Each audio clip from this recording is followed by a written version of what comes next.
science knowledge only adds to the excitement, the mystery, and the awe of a flower. Evidence is evidence. It's public, everybody can look at the evidence and assess it, and eventually, if there's enough evidence, come to the same conclusion. For newcomers and old-timers alike, the Chloe Sanctuary hopes to give you insight into the health and happiness of your companion parrots. We hope to help you build happy homes using reliable and proven tools. The best homes are built on a rock-solid foundation. And the best foundation for a happy home is the bedrock of science. When we stand on the shoulders of giants, the scientists who have worked long and diligently to understand our companions, we can reach new heights of understanding. And understanding is the key to success. What does avian veterinary medicine have to tell us about our feathered friends? How can we prevent illness, see the signs of disease before it's too late, and care for our birds through ill health? What light does behavioral science shed on their nature, needs, and hopes? How can the tools of behavior shaping make our homes happier for us and our companions? How can we deal with biting, screaming, or other misbehavior? What is it like to live among parrots, let them roam around about you and share a life with them? How much freedom do you give them? What happens if you form a bond of trust with them? Watch and see what understanding their true nature can do for you. Come with us on a journey as we do more than examine a parrot's world. We live in it. Make some popcorn and bring in a few wood blocks. Let everyone have something to chew and a comfortable place to perch. Cockatude is a presentation of the Chloe Sanctuary for Parrots and Cockatoos, a nonprofit charity dedicated to the empowerment of captive parrots and public awareness. Cockatoos with attitude. Cockatude.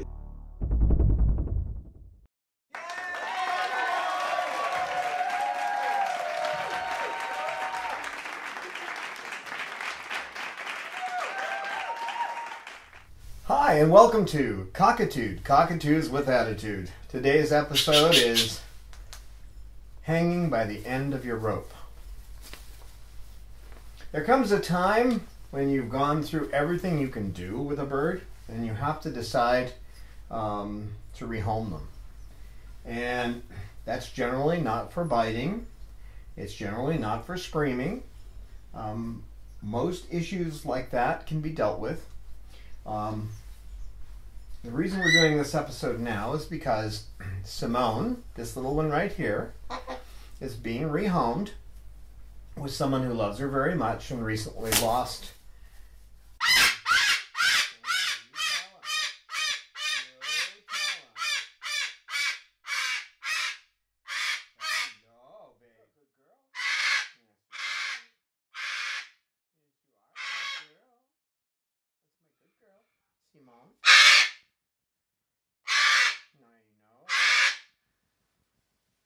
Her issue is that she's become attached to a male here, Cecil, and it's a mate bond. And I've done everything by the book and things not by the book to try to break that bond. But as most of us know who've studied, their mate bonds generally last a lifetime. There can be exceptions, but so that's another issue. She needs to get away from cause and have a life of her own, a separate life that's not so tied to cause. But because she attacks every bird, it's in my situation here, we don't have two facilities. We don't have a facility for males and a facility for females. So we do everything we can to avoid these mate bonds, because when they happen, you can have aggressive issues that make it hard for a bird to come out. Now, she gets out about an hour of a day, when I would prefer she gets out for 3. She generally has to sit in my lap or sit around the computer area when I'm doing a little computer work, editing videos or that kind of thing. If she were to get on my shoulder, she would attack the larger birds in the room. Now, when I say attack, I don't mean that she's going to hurt them. She's going to try to chase them out of the room. Well, the major concern is not what she's going to do to them, but what they might do to her, because they've got nowhere to go. A bird that's backed up in a situation where it's got nowhere to go it'll do whatever it has to do to protect itself. So she's gotten nipped a couple of times. We're talking about she jumps, she attacks another bird. I separate them within seconds. Within 10 to 20 seconds, they are separated. In that situation, she had her head injured. She was bitten on the foot. All of these were minor issues. But if a bird has nowhere to go and it's being attacked, it can really hurt another bird. So worked with her over and over, trained her in various different behaviors, working with her on on little things like stepping up and targeting and singing and talking when spoken to. Say cockatoo. No, that's not cockatoo. Say cockatoo. That's not cockatoo. Cockatoo? Nah, she's not going to say cockatoo. But tried environmental changes, changing up the routine. The problem is she can hear his voice. And because she can hear his voice, they talk back and forth as a mate pair. So even if she's back here playing with birds, he's not in the room, they'll talk back and forth. She'll get territorial, which according to the Manual of Parrot Behavior, in the section on mate aggressiveness, it talks about how the smaller the bird, in this case she's very small, she's only 420 grams on average, the smaller the bird, the more mate aggressive and more mate territorial they become. So she hears his voice and she's off to attack salamander. Again, she's not going to hurt anybody. She doesn't even try. She just flies at them. And salamander's never turned on her. Bob has a couple of times because she's flipped him over on his back. And it's not so much that she flipped him, but he was backing up so quickly that he ended up falling over on his back, at which point he lashed out at her. He's not the only one. He's not the only one that's done that to her, and she's had little minor issues, minor injuries. And this isn't right. She shouldn't be in an environment where she's forced to sit right around me, where she can't play with the other birds. And I think all of this began when we first came to this facility. That was after the fire. As I was setting things up and getting the main bird room, which is the living room, getting the main bird room set up, I think they may have gotten behind the cages and gotten together. And that's a big no-no.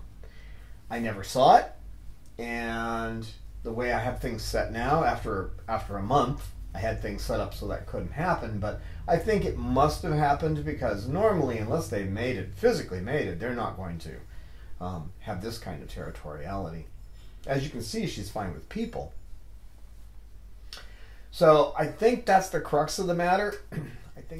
So many people will say, my bird seems like it needs a friend. I should get it a friend. Well, that's not necessarily the best choice. If you were going to get another bird in your house so that they can communicate and they can have a friend, then you want one of the same sex.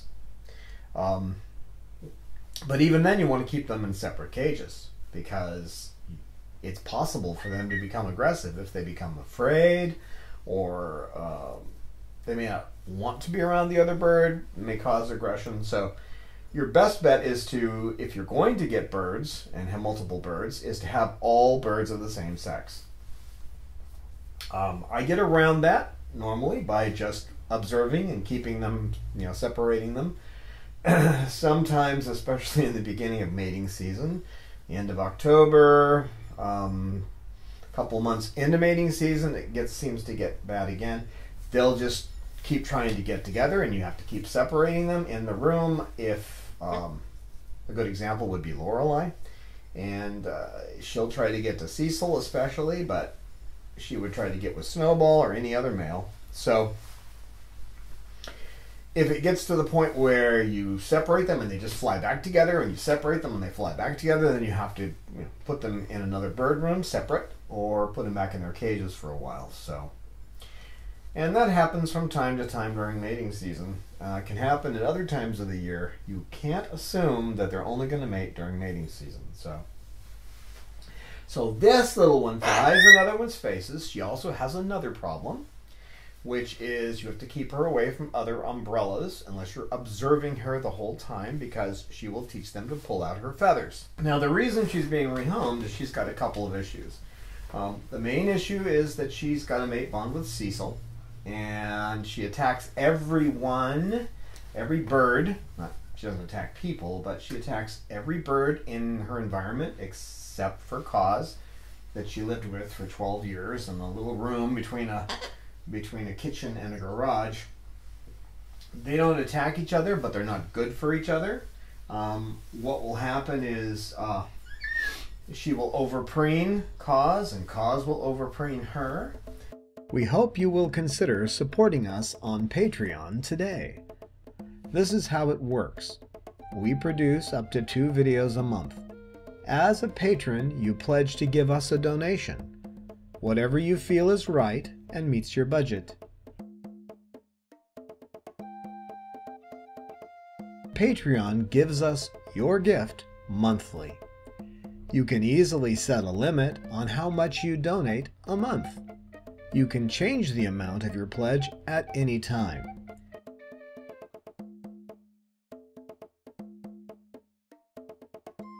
Your gift will allow us to continue bringing you entertaining and informative videos. Patreon.com/Chloe Sanctuary. We look forward to your participation in Cockatude.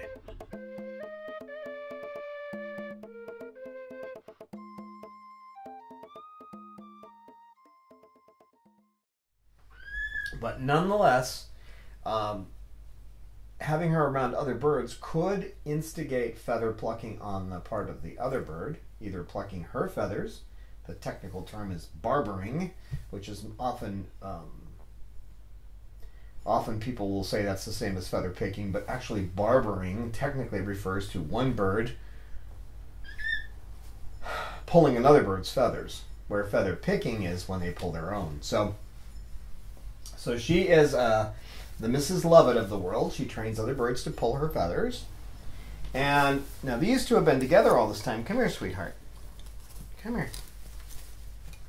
Let's see if we can get a little behavior here. This is what they normally do together. They'll get together like this. And at first it's fine. But as you'll see, she's starting to walk on Cause. And they'll get right next to each other. And after a while, if Cause and Simone are both on haloperidol, if they weren't on Haldol, within a short period of time, you would see feathers all over here. It's cute behavior when you see them, as they're close like sisters. They probably are sisters, in fact. They're both about the same weight. They appear to be about the same age, like you can tell these guys, but it looks that way. So this kind of behavior seems innocuous, but eventually it turns into feather destructive behavior. So male or female, she's around another bird, there could be issues. So her best bet is to be in an environment where there are no other umbrellas, especially no males.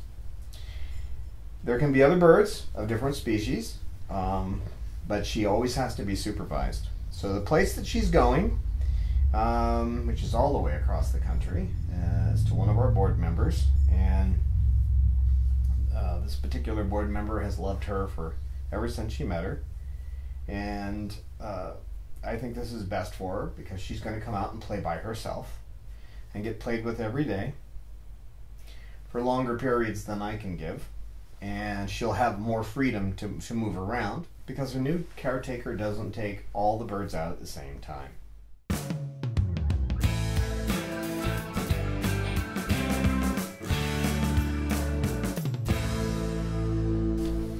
Okay. Whoops! That's not gonna work. Chloe.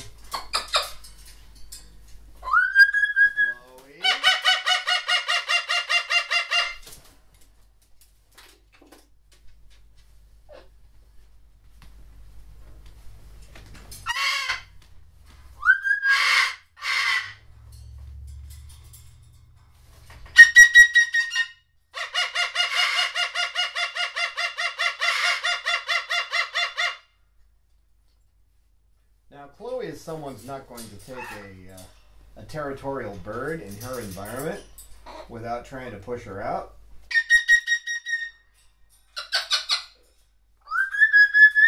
Right, Chloe? Be nice now, Chloe. Be nice. Be nice, cutie pie. What's up, Mander? You be nice over there. Now at this point we're looking at Simone, and she's approaching Salamander. Now I'll separate those two quickly if something happens. As in if she starts approaching him, because he's not going to hurt her, but she's going to try to get him out of the room. Hey you. I know, your mate's in the room. Yes, I know. I understand. I do. You big silliness. You're just a big silliness. Yes, you are. And this behavior where he's doing this beaking right now, which usually in the videos we've had recently starts a lot later, is because she's in the room.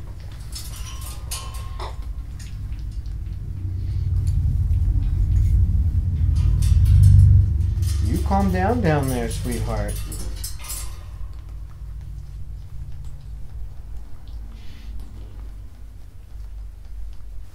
Now the rocking motion that he's making, he's not happy with her being out in the room and anywhere close to his area. Simone. No, that's it. Come here. Nope. We're not doing that. Come here. Come here. Now there she was going to go after him. She was about to go after him. Weren't you? Weren't you? Yes, you were. I see the crazy look in your eyes, you silly twit. Yes, you're very silly. You can't have her? No. Sorry. I know. You're a good girl. Yes, you are. Now, don't start that. Now, don't start getting territorial down there, little one. Yes, there's a good chance I'm going to get noshed on, right? Good chance, because you don't... That's how you act when she's out. Right? I see the feathers on the back of your neck going up. I do. The feathers on the back of her neck just went up, which is again territorial aggression coming through. Right? Oh, hi, Cecil. That's very cute. You're going to play with that? Are you? Are you?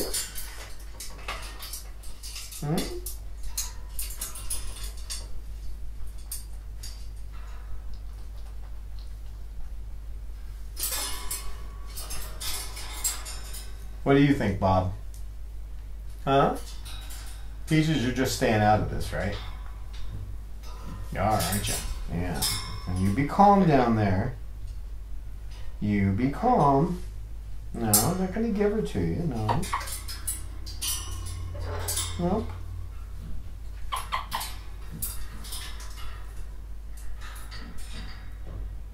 So to avoid this kind of bonding that they have, the key is just to not let them get together. Don't let them play together. And get them out separately, or don't have males and females in the same room. That's your best bet. And if we were, not a poor little sanctuary, we actually had some funds, we'd have two locations, one for males and one for females, But even there, we'd be stretched because she tends to train other birds to pull her feathers. So you have to watch her awfully close, and she couldn't be in just an open environment with a bunch of other females because she might train them to do feather destructive behavior. What's up, Bob? What you doing? What you doing? No, you don't need... Hey, no, don't start that. Get over here. Bob, come here. Come on. That's a boy. Thank you, sweetie. I've gotten into this bad habit of every time we do a video, you want to eat the couch. Yeah, that's what you want to do. I don't want you eating the futon. No, I don't. But you see the opportunity, don't you? Mm-hmm. Yeah. Yeah, you're doing pretty well today, aren't you? Yeah, you are. Cause, how are you doing? It really becomes a wild card if I let Cause out at the same time she's out, because these two will tend to defend the same area. Maybe it's because they're sisters. Who knows exactly why, but they will tend to do it. What are you doing? Hey, what are you doing? Come here. Come here.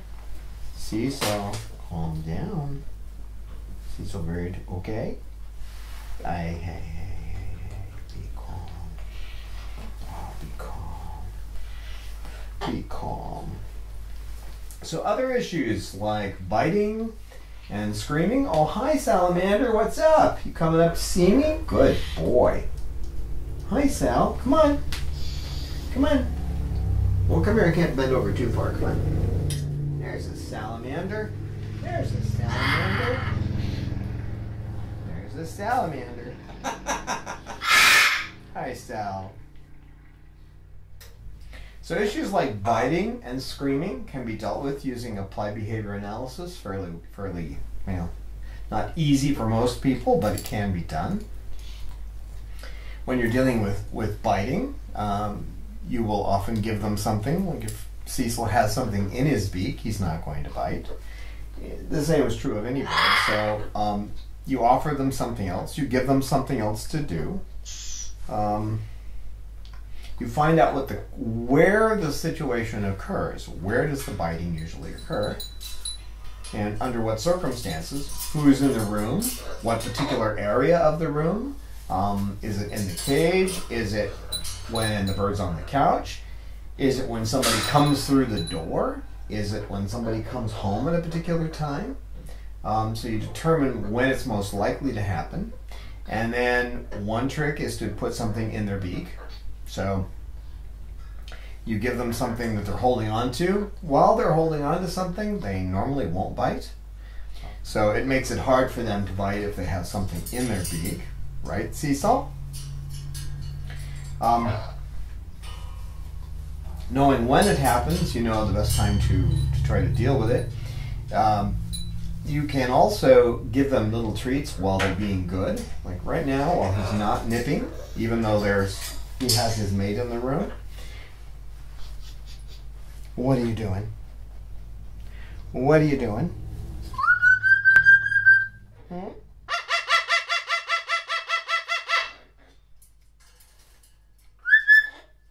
This is another reason you can't bring her out at the same time.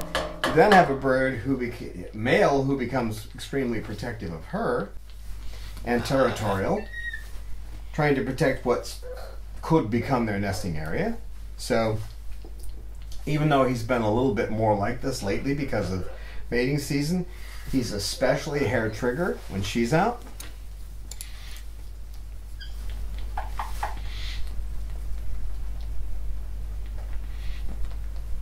He's also making that little hissing sound, that sound. And hello. That's a sound, if you hear a cockatoo making that sound, you probably want to back off. Bob can keep him under control for a bit. So if you give them a treat, let's say every minute, and they're good at time. They seem to be able to tell time intervals better than we can. So you give them a treat at regular intervals, every minute, say, using a watch that has, second going to say second hand, but tells you the seconds. A digital watch, or a watch with a second hand, or a stopwatch, so you can make sure that you give it to them at a certain time.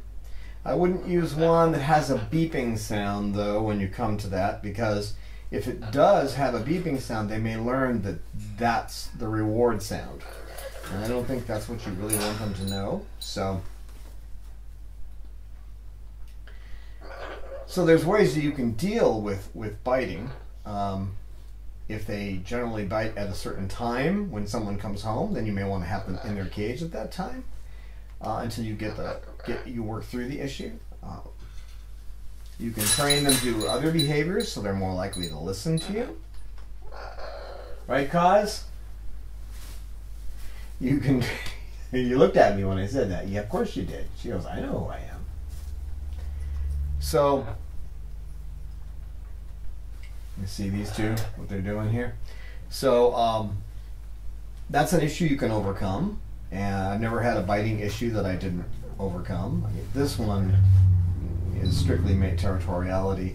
Once she's rehomed, that's going to be almost gone. So, although he may do that with other females in the room a little bit, that's his chosen mate. So, now with screaming, again, you can train them to ring a bell or to do some other behavior rather than screaming to get your attention. Bell's good because you can be in another room and hear the bell. So if you train them to ring a bell, which you would normally do on a stand first, and then put a duplicate bell in their cage, so when they ring the bell in their cage, you come running and bring them a treat. And when they scream, you do nothing. So after a while, that'll fade the behavior. They'll stop doing it. If not, you just keep working it until you figure out the best technique. I think the bell works really well. Takes a little time though. It's not something you can do instantly. So so things like biting and screaming can be handled, but when you have this kind of an issue between a male and female, and you can't break it, they respond to each other from other rooms, you have no way to get them separated where they are no longer aware of each other, then generally the only choice you have is to rehome them. You have to rehome one or the other. She'll be sitting, just playing, or sitting like this, and if you're looking right at her, which of course, since we're doing a video, I can't watch everything she's doing, but if you're looking right at her, she'll get kind of a focused look. Her eyes will kind of focus, and then she'll just run at another bird, fly at them full speed, full attack mode. And the big danger, of course, is her getting hurt. So the only way to break that kind of situation is to make it so that they no longer have the mate bond. What we know from, even if you watch something like the Parrots of Telegraph Hill, and Mark Bittner talks about how it's about a 10-day period where they mourn the loss of a mate, and then they'll kind of integrate back into the flock, and they'll start looking for a new mate generally. In this case, there's no way. Even if I had them in the farthest places, if I had her in here and him all the way on the far side of the other room, they can still hear each other. They've got loud voices, don't you? Do you have a loud voice? Do you have a loud voice? You do? You have a loud voice? This is something I don't recommend that you do. I have a bird here who's got mate territoriality because his mate's right down here, and I've got him right next to my face. I mean, it's possible, it's unlikely, but it's possible he may bite my face. Not the pretty face, I'm not too worried about it. You're still trying to figure out what I'm doing today, aren't you, kid? You're still trying to figure that out. I know. I got to get that feather, but I'm not. He's got a little feather here that needs to be preened, but you got to be careful. You get too close with him, and he gets upset, don't you? If you get too close on the feather. Yes, he does. So the issue is that, when do you rehome a bird? Well, you don't rehome a bird because it bites. That's not a likely scenario. and you don't rehome a bird because it screams. Both of those behaviors can be, you just have to learn techniques. You're so silly. Hello. Talking about a big silly bird, how are you? Oh, you good? Okay.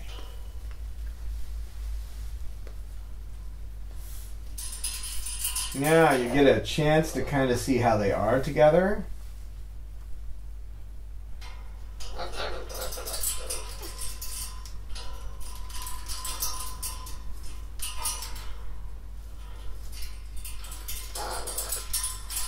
She's much calmer with her close. They're much calmer when they're close to each other and they're focused on each other. When they're separated, it gets a little out of hand. He's not even acting like he's going to bite me because she's so close. If I separate them, he'll start acting with that aggressive behavior again. But as long as she's close, he's going to act like a mated pair, and they're going to kind of ignore everything else around them. This isn't a behavior you can train away. You need to separate them. And again, if somebody out there just decides they want to buy us a couple of facilities where we can actually have birds at one location and birds, another 10 blocks away, then we wouldn't have to do this. Even still, she has to be observed so she doesn't cause problems with feather destructive behavior. Now he's off to play. He's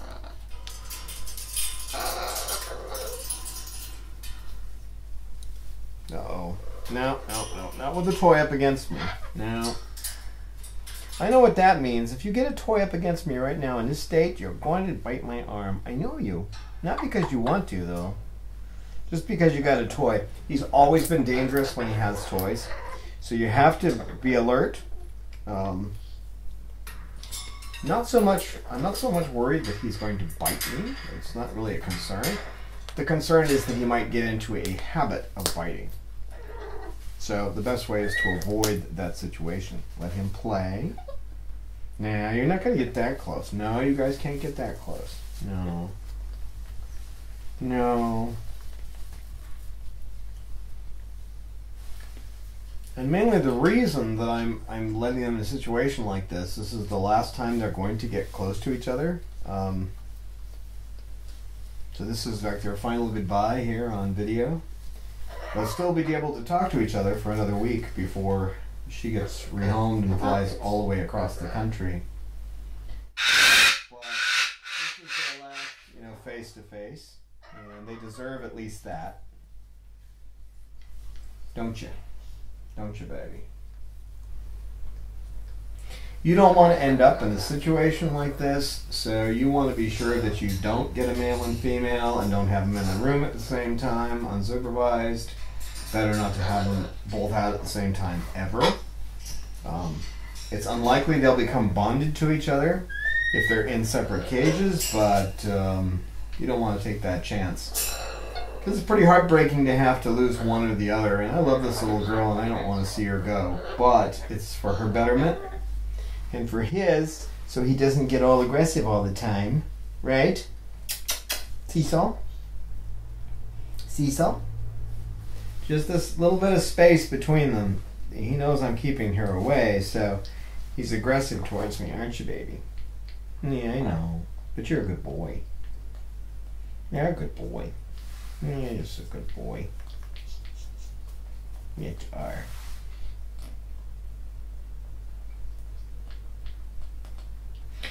So, biting and screaming can be dealt with. Mate territoriality, well, that's something that you have to deal with by separating the two birds that are involved.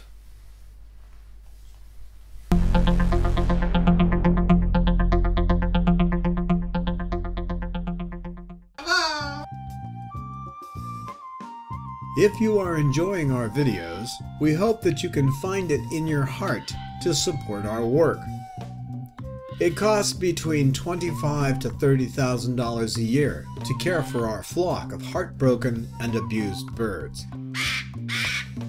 Most of our birds came with feather destructive disorder. Even a basic exam with blood work costs $300. Medical emergencies cost us thousands a year. We are a non-profit, and donations are tax-deductible to the full extent of the law. We need your support. Birds deserve a happy and healthy life. Become our patron at www.patreon.com/Chloe Sanctuary to support us on a per-video basis, or donate at our webpage today.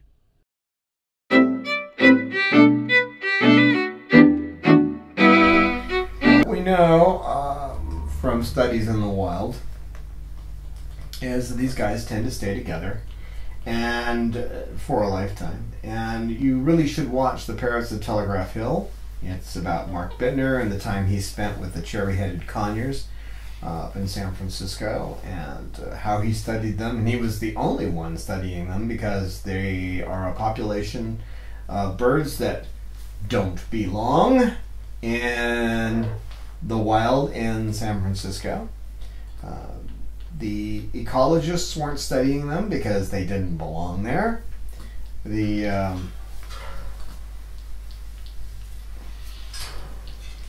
So he had the unique opportunity, and he was just trying to find, his little place, his little niche in life, and so he was trying to feed birds. His idea was to get a bag of sunflower seeds and go out and feed birds, and he said that was pretty boring until he noticed the cherry-headed conures. And when he noticed them, he said they were more like monkeys than birds, and that began his fascination. So it's a good movie to watch, and I think you'll enjoy it. It's got some sad moments in it, but it just shows how attached you can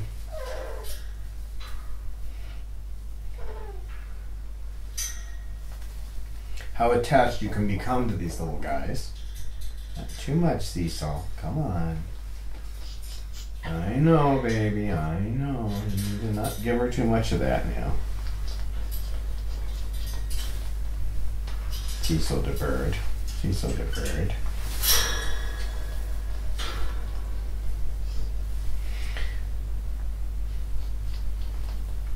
So he gets to see these birds living in the wild, and he gets to watch them as in their daily life.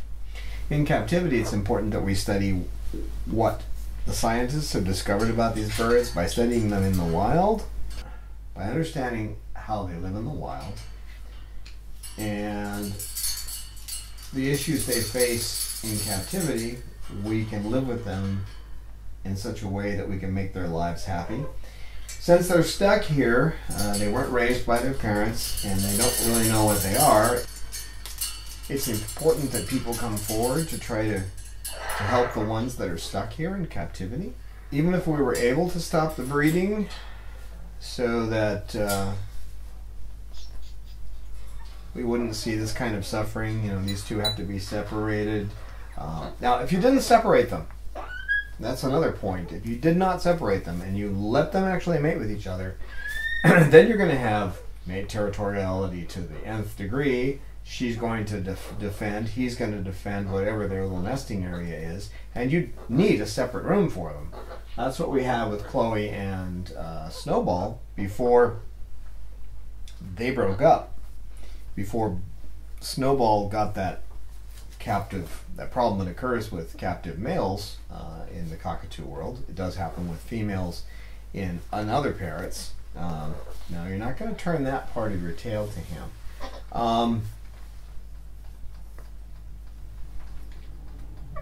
They were a mated pair, and although Snowball would play, and he played frisbee, he plays frisbee and that kind of thing, he defended her, and she would have nothing to do with humans.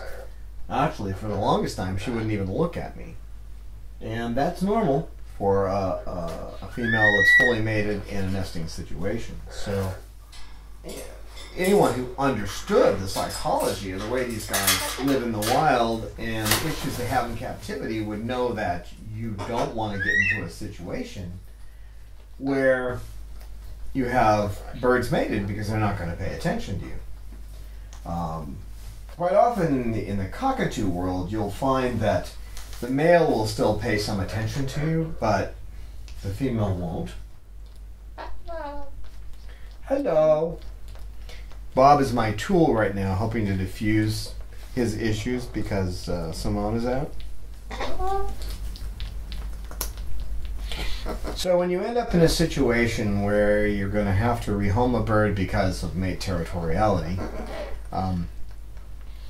then you need to have a profile, which of course we have a profile of her on our YouTube channel.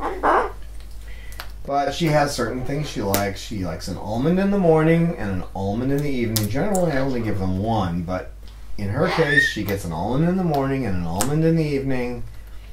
You know, this is what she's used to, and it makes her happy, so we do that. She likes papaya. She will eat a sunflower seed or two, you know, so like 4 sunflower seeds a day. And then the usual pellets. She loves the mash, so her new caretaker is learning how to make the mash because you want to make sure that the bird's going to continue to eat. And when they get into the new situation and their mate is gone, they're not going to be happy. You calm down, Cecil. Calm down, sweetie.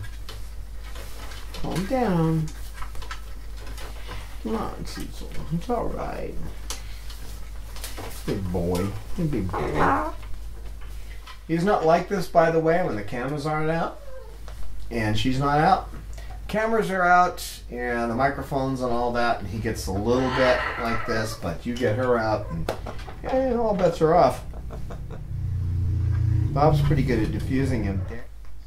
So you need to write down the daily routine, everything the bird normally does, what situations they prefer, what situations they don't prefer, their medical history, any medicines they have to take on a daily basis, when they're given, and if there's any variation in that for the medicine, all the physical ailments they've had, the issues they have with other birds, all those have to be listed. And you know, when we've taken in birds, getting that kind of information in people, I think that I probably should have taken up a practice in general dentistry, because it's like pulling teeth to get people to tell you anything about a bird. For example, we had one bird that we took in, I won't say any names on this one, and they said, oh, you won't have any problem because this bird eats anything. And then they gave me a little container with frosted flakes and, you know, sugared cereals and things. And then when I tried to offer this particular bird real food, it tried to starve itself to death. So you want to make sure that as little changes. You're going to eat my arm, Pop? You're going to lick me? What are you going to do? You want to make sure as little changes as possible. And if possible, you want them to have the cage they have go with them. In the case of Simone, that's not what's going to happen, but I am getting her used to exactly the same type of cage, because basically we do have 3 cages like she's going to be moving into. Now, Bob and Kaz have had a long history of not caring for each other. You think that's funny? You don't agree with me? Oh, are you sure? Okay, come here. I know what that means. Come here. Come on. Hey, Peach. Sit up here, Peaches. Okay. Now you be nice. Don't be territorial. That whole thing was, there's another bird too close to my bird, to my mate. Right, Peaches? It's okay. I'm right here. Don't get in her face. Don't do that. Don't. She's not going to go after your... No, she's not going after your mate.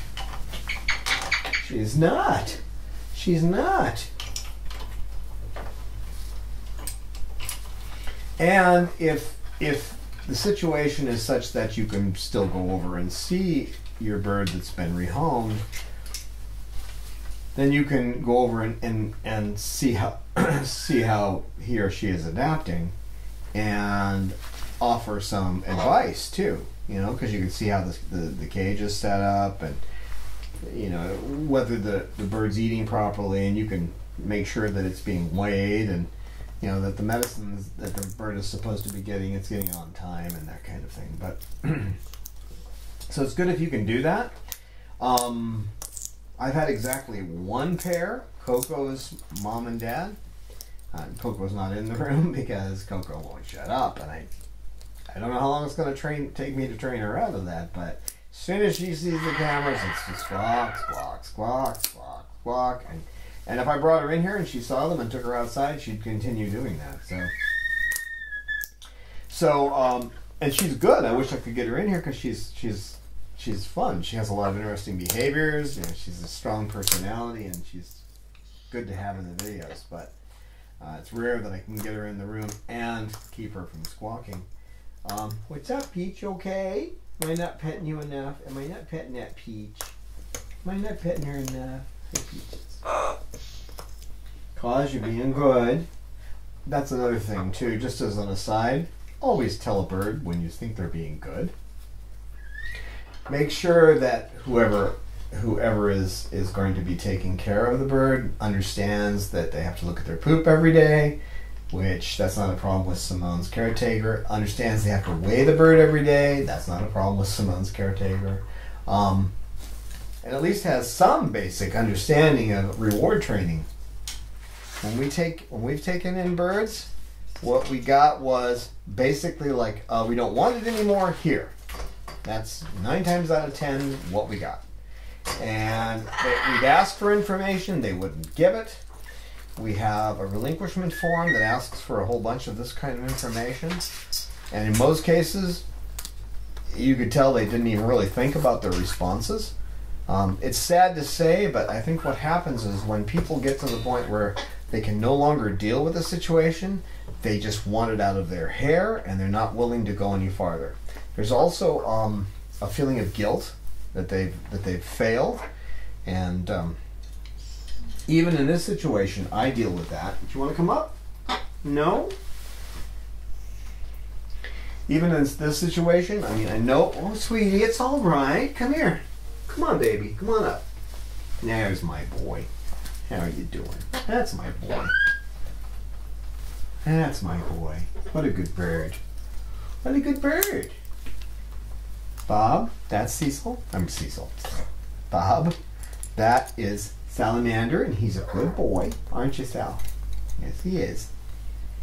I'm surprised he's that close to where Simone is, because he's not fond of Simone. I know you don't like to be around any other birds. I know. She's too close. So one of the things you'll have to deal with is the anxiety of feeling. There's a feeling of failure. Like I feel like I did everything I could, but there must have been something I was missing, and I just couldn't deal with the situation, and I had to let it go. So and I had to give up. And in our world, especially in the United States where I live, the idea of there's winners and there's losers, and if you have to hand off a bird to someone else, you usually will wait. People here will wait till they can't handle it anymore, till the level of anxiety is so high that it's outlandish. I mean, they're really at the end of their rope.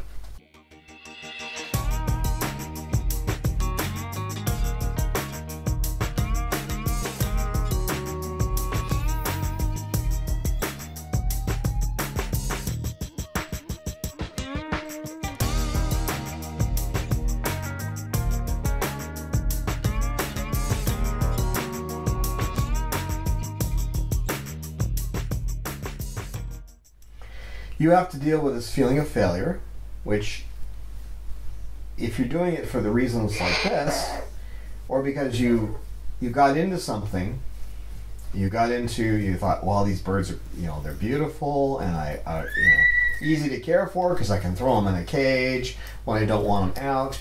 It doesn't work that way.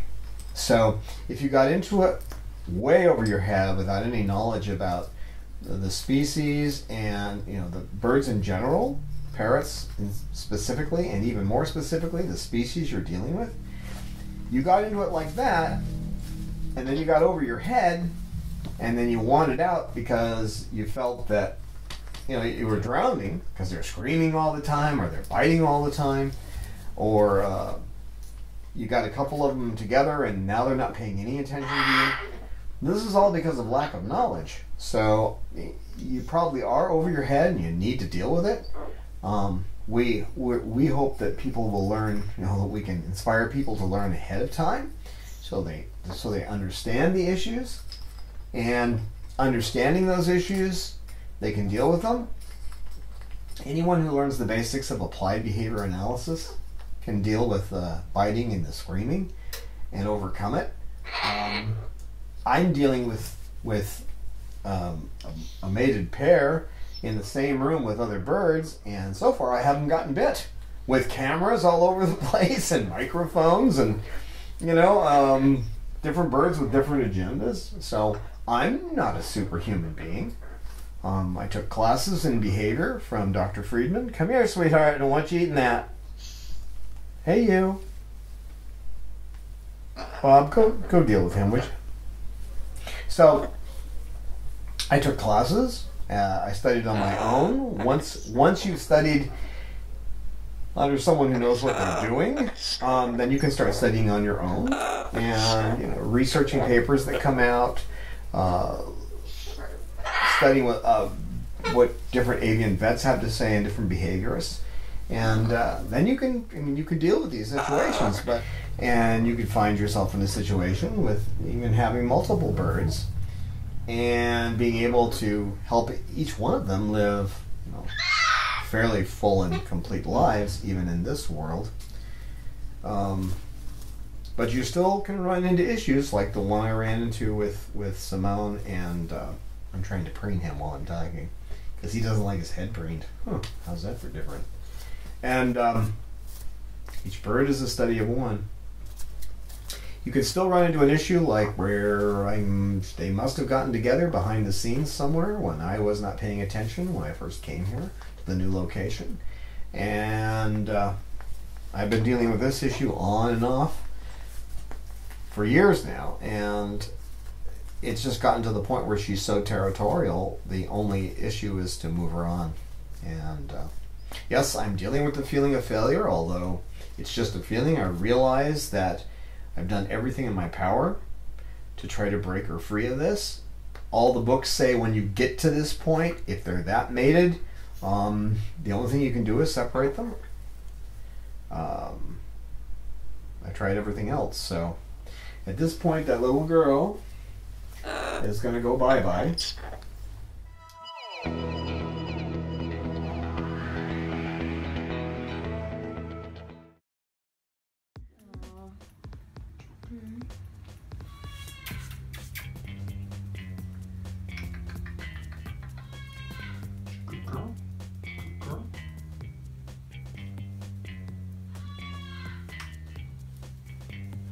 Chloe's loving that.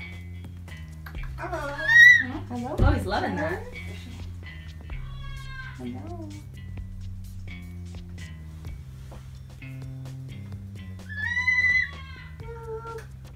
She's a good girl.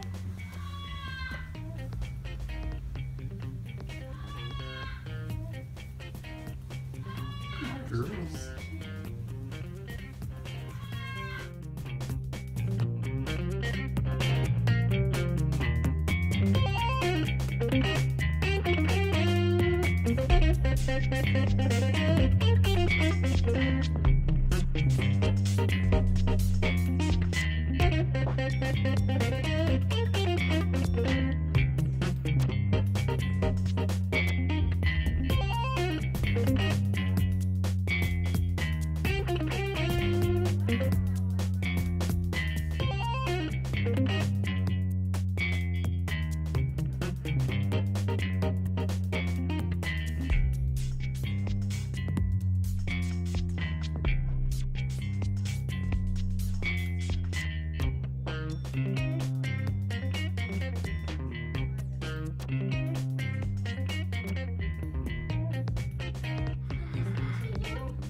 Only kind of party, right? That would be the best party ever.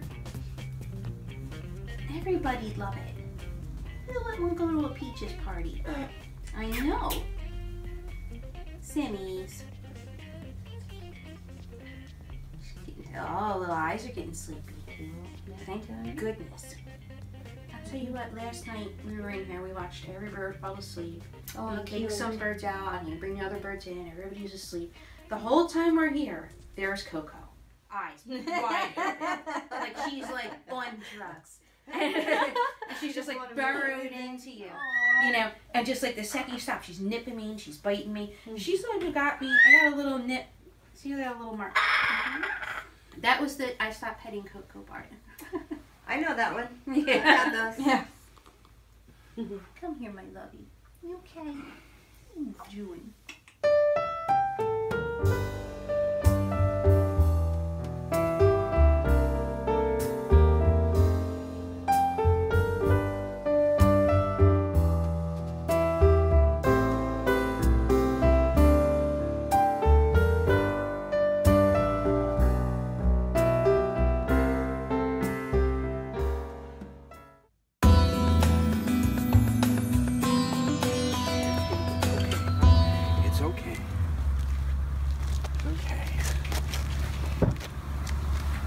Cecil? Cecil, there she is. Pause. You gotta watch now. Okay, she's going in here. Say goodbye. Say goodbye, sweeties. Say goodbye. Say goodbye. Okay, kids. I got her feet, so I gotta get in here. Put her in.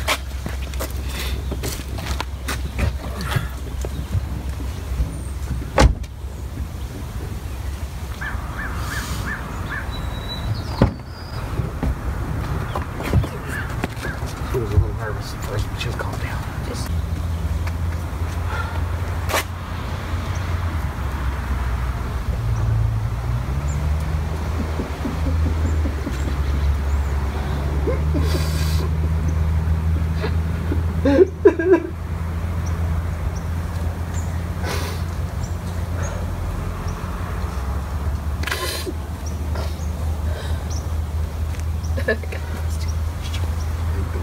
Sure, this shirt matters, sweetie.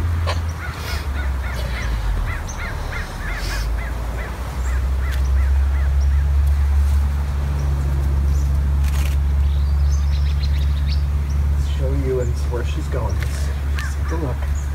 See, she's in there. See? See? She's in there, sweetie.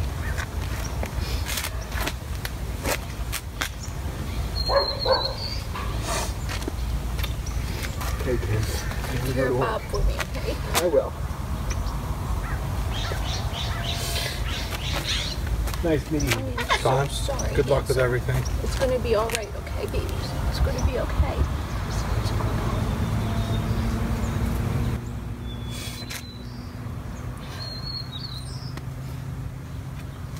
Hey guys, I'm gonna go and pack everything up and get ready to go to work.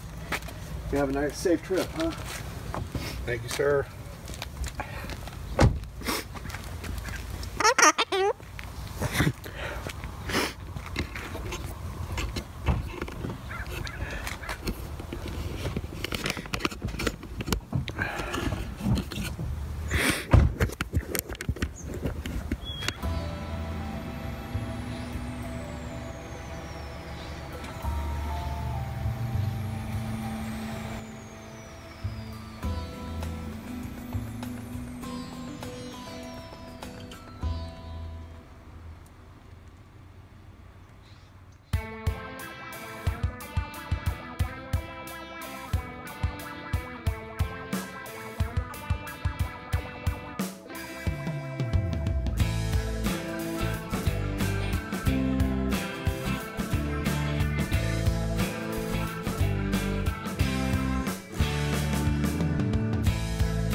We welcome your feedback on our videos. We look forward to your insights, tips, questions, stories, and pictures. You can email us at Cockatude at chloesanctuary.org. Reach us on Twitter @Chloe Sanctuary. And join with us on our Facebook Chloe Sanctuary page.